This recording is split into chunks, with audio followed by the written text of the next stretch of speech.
Good morning, good afternoon, or good evening, depending on when you're watching this video. So this is your science lesson for the week. So this is week 2 of our lesson on adaptations. So we learned a little bit about adaptations last week, and we also learned that if it's cold outside, I am going to put a jacket or a coat to adapt to the weather outside to be able to better survive. We also learned about Darwin's finches, that there are many different types of finches depending mostly on the beak. So the finches, or the birds, adapted to the area that they were at and the food that was available for them to eat, such as either insects or seeds. So if the finch was going to eat an insect in the area where he lived, the beak would be a little longer. It would be longer and thinner to be able to get the insect, rather than the finch that was going to eat a hard seed. They needed a shorter beak that was thicker to be able to break that seed apart. So we are going to learn a little bit more about adaptations today, and I'm going to go over your 3 questions on your assignment. Your first question on your assignment is, what adaptations help the girl in the video swim? So that's going to be the beginning part of the video. What adaptations help the girl in the video swim? So let's go ahead and play the video.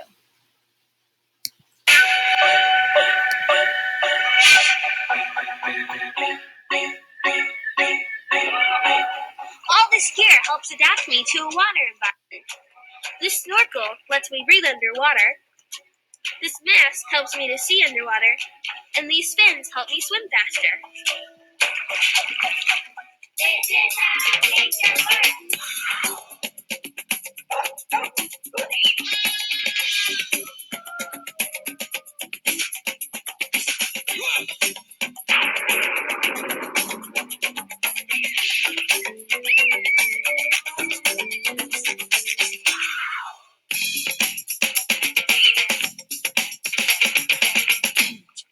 Living things don't put on gear to adapt to their environments.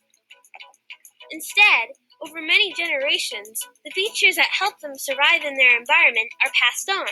Eventually, the whole group has the characteristics that allow them to survive and reproduce in their environment. Characteristics that help an organism survive and reproduce are called adaptations. Adaptations may first happen by chance, but creatures that have them tend to do a little better and have more young. So generation after generation, characteristics that make an organism better suited to its environment are more likely to be passed on. Over time, more and more individuals in a group of organisms have the adaptation.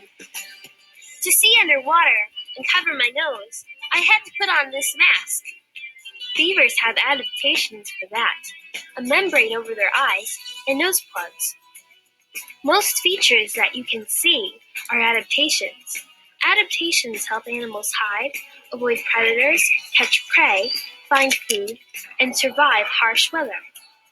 Living things can have 2 kinds of adaptations.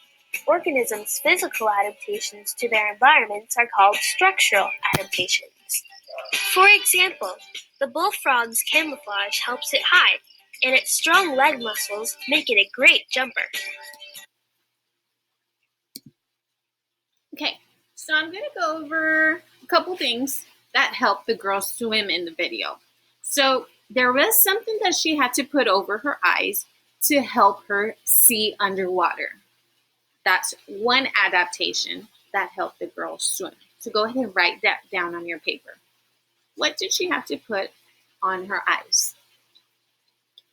Second thing, she had to wear something on her feet to help her swim.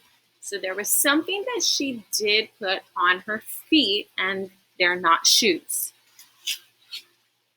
And third thing, there was something that she did have to put to help her breathe underwater.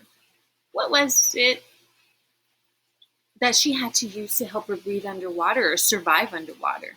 How did she adapt? Okay, let's go ahead and continue the video. Question number 2 that you're going to be looking out for is, what adaptation does an opossum have to protect it from predators? So, what adaptation does an opossum have to protect it from predators? How does the possum stay alive or survive around other predators? The great horned owl's excellent hearing and night vision help it locate prey in the dark. Their sharp talons catch and hold prey, and their curved beaks help them tear food apart. Porcupines have structural adaptations that make them painful to catch. Their quills are thick, loosely attached hairs with tiny barbs at their tips. Porcupines can't shoot their quills. They come out easily when jumped on or bitten. Sometimes the porcupine swats its attacker with its tail. When a porcupine is threatened, it turns its back. This protects its belly and base, which don't have quills. Turning its back to an attacker and swatting with its tail are behavioral adaptations. The way an animal acts helps it survive in its environment. These actions are called behavioral adaptations.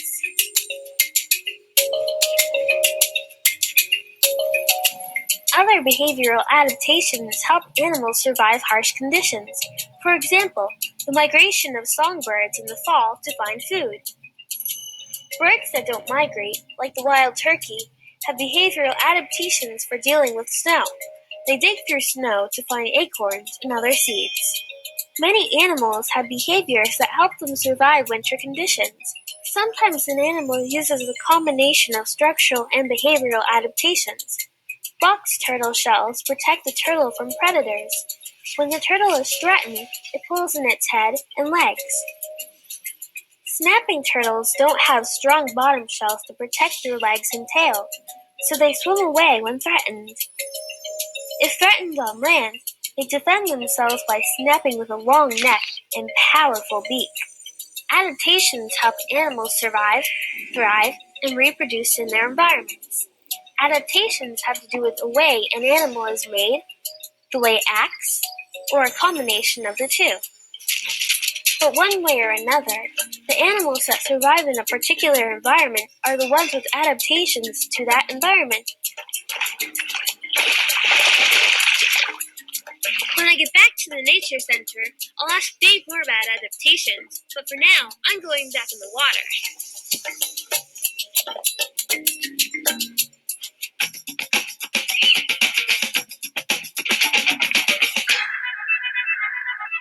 Thanks a lot, Patrice, for helping me with the props. We've got a couple of minutes here before the mini talk is supposed to start.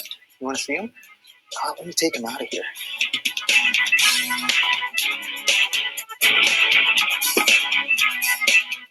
So what things help him from being eaten?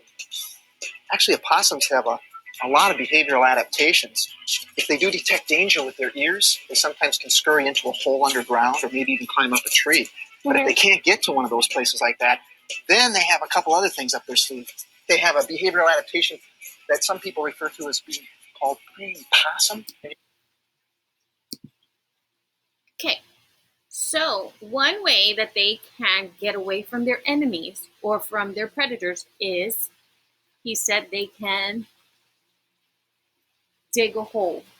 Their ears sense that danger, they dig a hole. Second thing that they can do is climb a tree, but if those two things are not available around the opossum, there's one other thing that the opossums do, which is a behavioral adaptation. That means that it actually physically changes its behavior and does something. So he just mentioned about plain possum. What's plain possum? Well, let's find out. Have you ever heard that? No. Playing possum. Some people might call it playing dead. What it is probably a way for them just to shut their system down and actually take on the appearance of being dead. They lay on their sides, close their eyes, bite their tongue. Mm-hmm. And if an animal then picks them up and shakes them, they actually are limp, just like they'd be when they're dead. Mm-hmm. And they may stay like that for a couple of minutes or even longer. But if the animal gets distracted that attack them, it might give them an opportunity to come to and get away. So, in a sense, all of those things are behavioral adaptations that would help a possum perhaps survive. Mm-hmm. Okay, so playing possum means playing dead. Our third question for the video is, the beaver has an adaptation of a flat tail. What is this adaptation useful for? Why does a beaver have a flat tail? Let's continue to watch the video and find out. I've always heard people say that opossums hang by their tail. Is that true? They have a... Right. Not only their structural adaptations, but also their behavioral adaptations as well. Mm-hmm. Some adaptations, if you want to see a beaver, you have to be really quiet. They don't like surprises. Find a comfortable place downwind so the beaver doesn't pick up your scent.